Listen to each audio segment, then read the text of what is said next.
งวดตลายสุดเลยพี่น้องความเยอะทั้งตะจูความวักย่อมเลยมันไปง่ายกว่าทุกวักสุดเลยพี่น้องงวดเขตเสียงควางกี่อันจะเสนเทียบกับน้ำงวดพูสมางวดพูก็ลักเลยพี่น้องความเกอวักมือไม่ระบบเลยทั้งเยอะแล้วก็ทั้งวักอับเต็มกูรมันได้เล่าเต็มปลดเอียสมาชิกอีเฮ้ยพี่น้องทีมงานย่อรถจักรเอีย3 คันกันหมดคันบาร์กอนพี่น้อง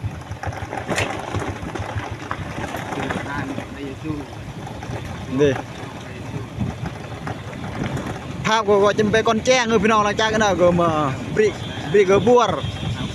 6 โมงย่างแล้วพี่น้องภาพก็จะไปก่อนแจ้งก็ขอโทษขอไปแต่อยู่จะได้มา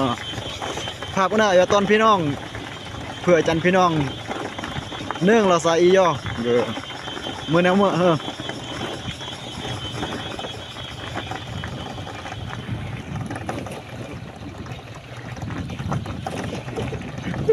เนี่ยไปไทยเดี๋ยวแม่พี่น้องความหนักมีคนจะหยุดกระแวะเลยซูเฟอร์โอกาสเกิดอุบัติเหตุสิเมื่อมากสุดเลยพี่น้องถ้าเรียมระวัง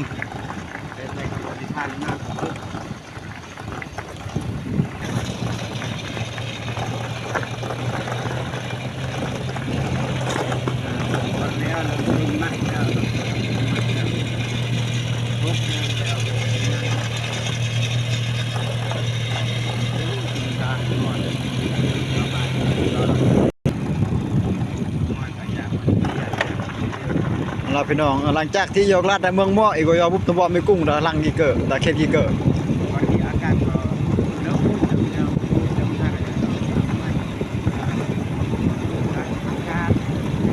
กุ้งเมื่อยก็อมเนื่องเพราะว่าบันเทิงเสมอกุ้งเพราะกี่เมื่อครั้งแรกที่จีอครั้งแรกต่อชีวิตจออารมณ์เข็ดเสียงควางพี่น้อง